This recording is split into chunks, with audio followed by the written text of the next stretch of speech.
Radio Univers, le 13h.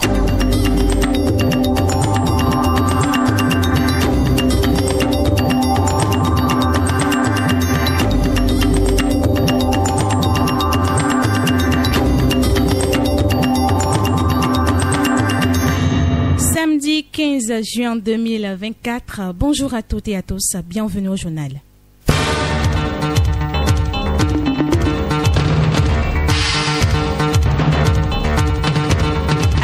De cette édition, un atelier est prévu se tenir tout à l'heure à 15h dans l'amphithéâtre Etisalat du campus d'Abomey-Calavi. Il porte sur le thème du rêve conscient à la créativité, réaliser son destin en se débarrassant de ses peurs et angoisses inhibitrices. Détail dans ce 13h. Les fidèles musulmans vont commémorer demain dimanche la célébration de la Tabaski. Elle est commémorée pendant 4 jours. Symbolisme de la Tabaski à suivre dans ce journal. À la une de l'actualité sportive, la 22e journée de la Super League Pro du Bénin qui se tient cet après-midi avec à la clé plusieurs affiches au programme. Pendant ce temps, les athlètes béninois poursuivent les préparatifs en vue des 23e championnats d'Afrique d'athlétisme qui vont se tenir à Douala au Cameroun du 21 au 26 juin prochain.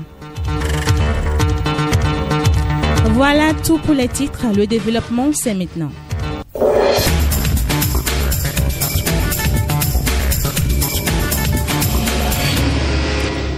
Bienvenue à toutes et à tous. Je l'annonçais en titre, un atelier sur le thème du rêve conscient à la créativité, réaliser son destin en se débarrassant de ses peurs et angoisses inhibitrices va se tenir ce samedi au campus d'Abomey-Calavi. Objectif, ouvrir la conscience des jeunes africains et de leur donner les rudiments nécessaires pour tutoyer un réel développement en se basant sur leurs forces intérieures et les pouvoirs endogènes.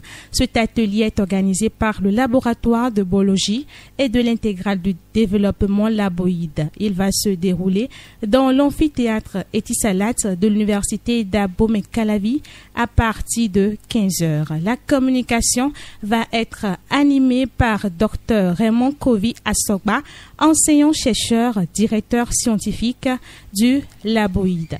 Un tour à l'ENS de Porto Novo.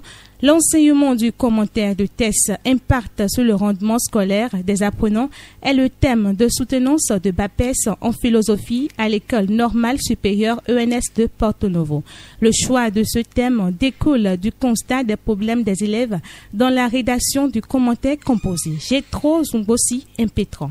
Fait notre travail de recherche sur ce thème afin d'apporter des approches de solutions à cette situation, problème dans le domaine de l'éducation. Dans un premier temps, le but de notre recherche est de relever les causes de cette non-maîtrise du commentaire du test philosophique chez les apprenants, les difficultés qu'ils éprouvent à reconnaître, à identifier le commentaire de test philosophique à celle de dissertation.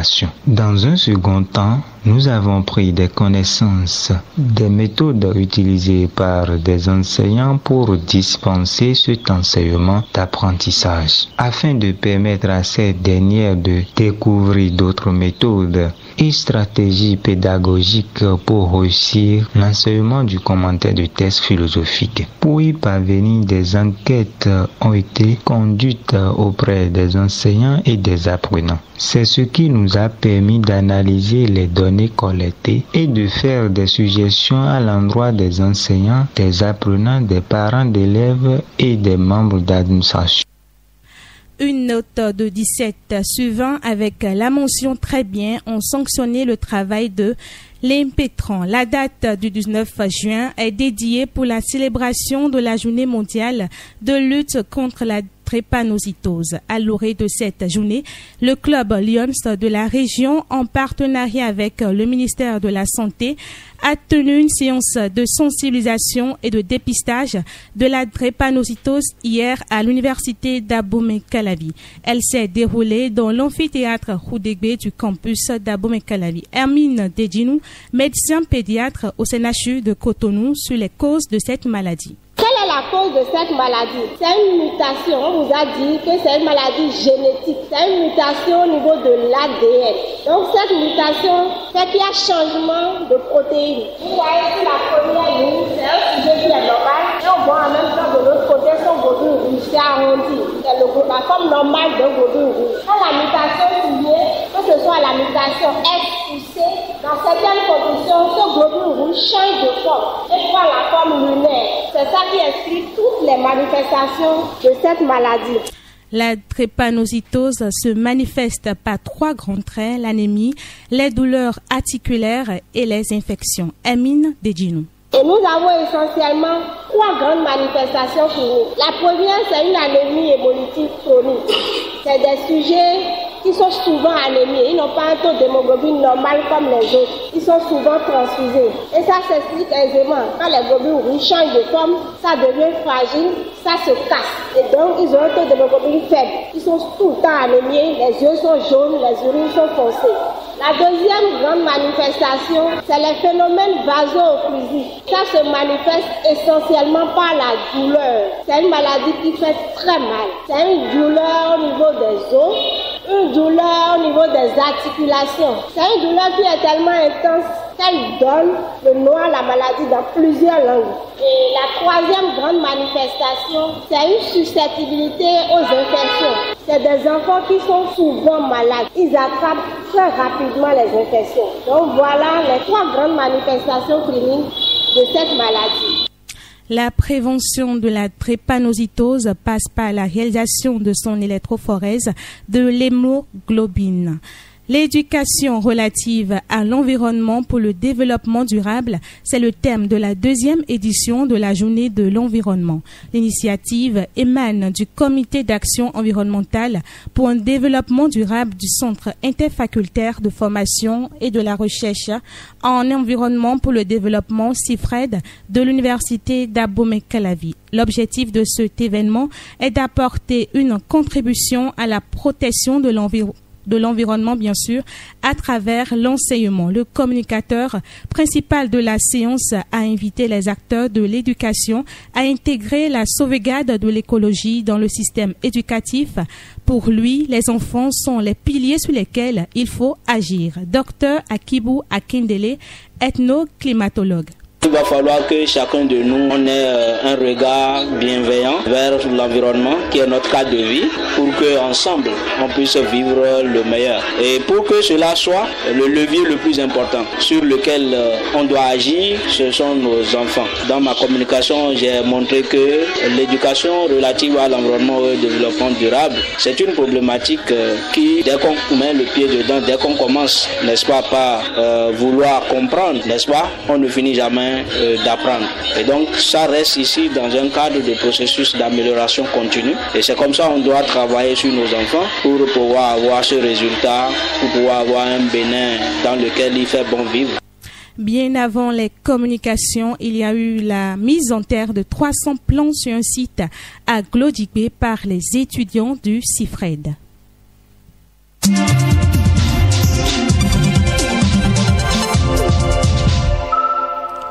Dans moins de 24 heures, les fidèles musulmans vont célébrer la Tabaski, une commémoration islamique de 4 jours qui démarre par des prières au lever du soleil dans les mosquées locales. Symbolisme de la fête de la Tabaski, une production de Yolande Padonou et Trinité Aoumandegbe.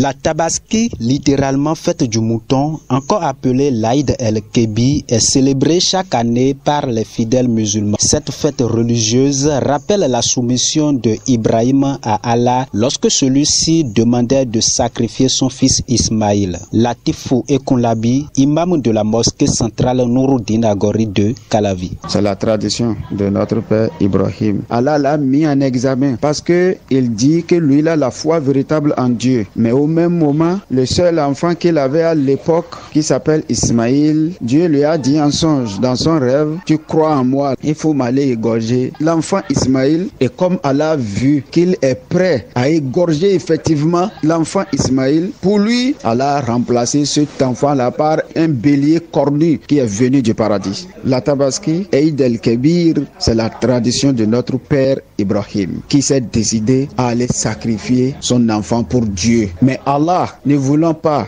couler le sang humain, il lui a remplacé par un bélier. Ibrahim fait partie de ceux qui ont tout donné. L'achat des bêtes pour cette fête se fait suivant plusieurs critères et varie d'une bête à une autre. Il s'agit du critère d'âge et de santé. C'est l'un des principes cardinaux à respecter pour bénéficier de la bénédiction d'Allah. Alpha Abdou Salami Oru, prédicateur à la mosquée Amambala de Zoubadje. Le critère d'âge pour les moutons, c'est à partir de 6 mois.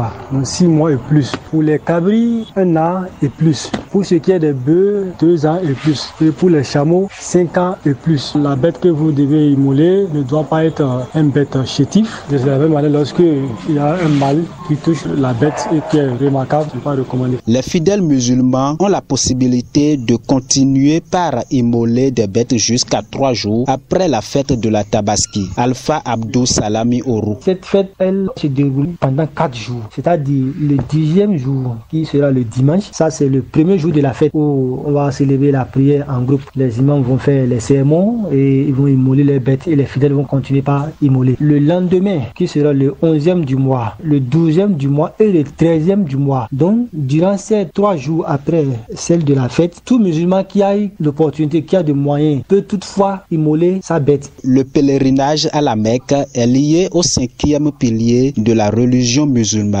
L'Aïd el-Kébi a lieu un jour après la rencontre à la Mecque.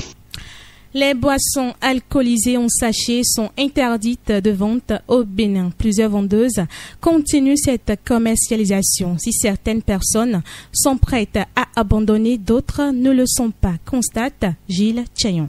Sur l'étalage d'une vendeuse de divers articles à Cotonou, les lots de boissons en sachets sont étalés sur les 2 portes de la boutique. Ces sachets se font tout de suite remarquer grâce à l'emballage brillant ou transparent. Les clients ont le choix entre plusieurs marques. Ces produits alcoolisés sont rangés à côté des sachets de lait. Certains sachets de boissons sont exposés dans une bassine. La tenancière de la boutique explique qu'elle vend ces produits alcoolisés à petit prix depuis des années. C'est l'un des produits les plus prisés sur son étalage. Le prix varie entre 100 francs et 150 francs CFA. On a commencé par faire la commercialisation depuis plus de 10 ans. Ceux qui viennent acheter souvent sont surtout les SEM. Après ça, nous avons les jeunes, certaines femmes enceintes et parfois les élèves aussi. Cette dame qui a requis l'anonymat trouve qu'il sera difficile de mettre un terme à ce commerce si le stock importé dans le pays est toujours disponible. Nous pensons que interdire la commercialisation est une bonne chose.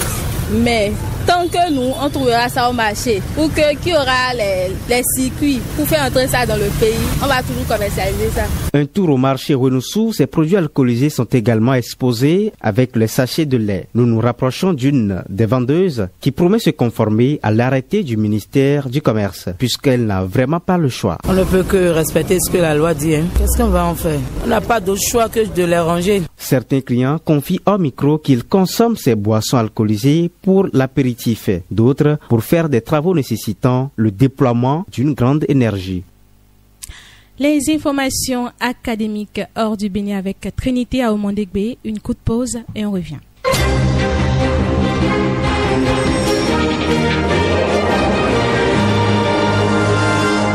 Trinité à Omondegbe, bonjour. Bonjour Doris, bonjour à toutes et à tous. L'université tchèque Anta Diop de Dakar est confrontée à une situation concernant le renouvellement de son rectorat. C'est un retard significatif relatif au lancement de l'appel à candidature pour le poste de recteur, ce qui met l'institution au risque d'un vide administratif à partir du 20 juillet 2024, date d'expiration du mandat de l'actuel recteur Amadou Ali Mbaye. Cette inaction des instances de l'université Cheikh Anta Diop, notamment le conseil d'administration, contrevient au décret numéro 2021-846 du 24 juillet 2021 relatif aux modalités de nomination du recteur. Le syndicat unitaire et démocratique des enseignants du Sénégal, enseignement supérieur et recherche, dénonce ce retard et appelle à des actions urgentes, ceci à travers 2 lettres adressées respectivement au ministre de l'enseignement supérieur, de la recherche et de l'innovation Abdourahmane Diouf et au président du conseil d'administration Mamadou Bokassi le 13 juin 2024. Et puis toujours à l'université Cheikh Anta Diop de Dakar, une cérémonie d'hommage a été organisée à l'endroit du professeur Henri Sène. Pour lui rendre hommage, l'école de bibliothécaires, archivistes et documentalistes et la bibliothèque universitaire sous la direction scientifique du professeur Bernard Dione ont coédité ses œuvres posthumes. Il s'agit d'une trentaine d'articles abordant divers aspects de l'histoire du livre, du manuscrit et des bibliothèques en Afrique francophone. Le professeur Henri Sène est un enseignant-chercheur à l'école des bibliothécaires, archivistes et documentalistes et ancien directeur de la bibliothèque universitaire. L'Université de Montréal connaît une progression au classement mondial Impact Times Higher Education. Eh bien, c'est une progression de 14 rangs qu'a connue l'université et ses écoles affiliées avec une note globale de 94%. Le classement mondial Impact Times Higher Education mesure annuellement les actions menées par les universités pour faire avancer les objectifs de développement durable de l'Organisation des Nations Unies sur leur campus et au-delà. Daniel Jutras, recteur de l'Université de Montréal, notifie cette progression remarquable au classement, témoignant de la vigoureuse détermination de toute la communauté de l'université à faire rayonner nos valeurs de développement durable à l'échelle internationale. Merci à vous, Trinité, à Omondegbe pour toutes ces informations. Le journal des sports juste après cette virgule. Le journal, la page des sports. Et c'est avec vous, Candide Rourinto. Candide, bonjour. Doris Achaloupe, bonjour. La 22e journée de la Super League Pro du Bénin se déroule cet après-midi. Au total, 8 rencontres sont à suivre. Aspac sera face à Yema à Poubelle. Les hommes d'Aplahoué vont offrir leurs hospitalités aux jeunes de Banikwara. Sobemap Sport affronte Requin de l'Atlantique à Avranco. Le double champion du Bénin défie la jeunesse sportive de Poubelle.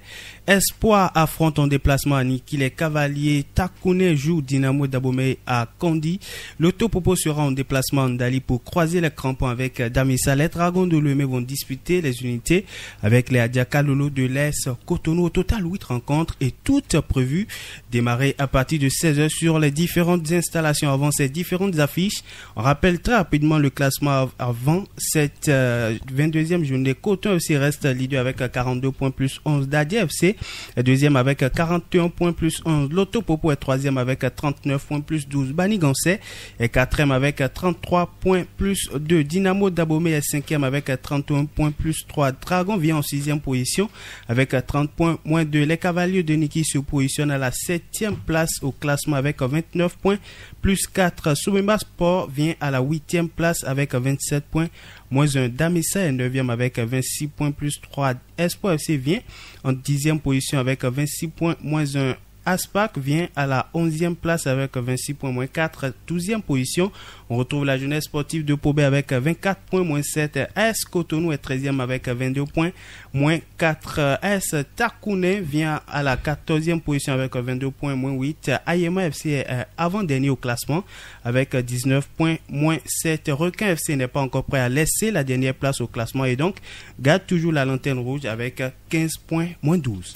Du football, on passe à la balle au panier. Candide, dans le cercle de la préparation de la Youth Nation League de basketball 3 contre 3, la sélection béninoise entre en regroupement dans les tout prochains jours. Évidemment, dans le cadre bien entendu de la préparation de la Youth Nation League de basketball 3 contre 3 et bien sûr, les Guépas et Amazon U23 de la sélection nationale de basketball entament dès lundi prochain la préparation en vue de cette échéance continentale qui va se tenir du 2 au 8 juillet prochain à Mombasa au Kenya. Et pour leur participation, bien entendu, les préparatifs démarrent avec 20 athlètes présélectionnés, dont 10 basketteurs et 10 basketteuses issus des différents clubs du championnat professionnel de basketball du Bénin. Les différentes séances d'entraînement vont se dérouler sur les installations du stade Charles de Gaulle de Porto Novo.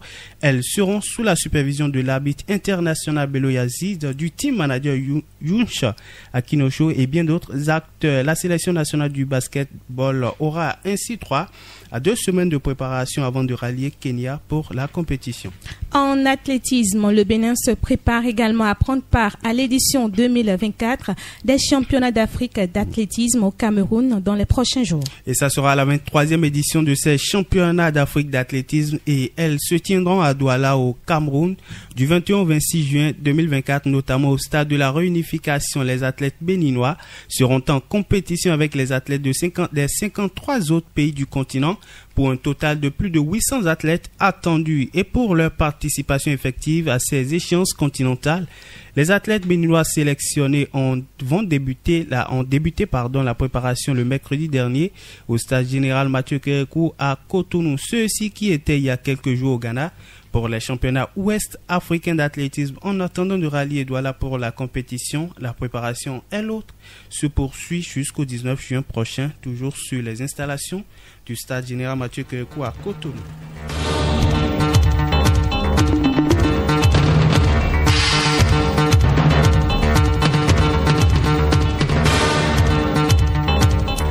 Voilà qui met fin à cette édition de la mi-journée, une réalisation de Jean-David Talon, assisté de Gilles Tchegnon, mise en onde par Romain Arouaimon. En direct chez vous, je suis Doris Achalouper. Merci de nous avoir suivis. Bon week-end et bonne fête de la Tabaski à tous les musulmans.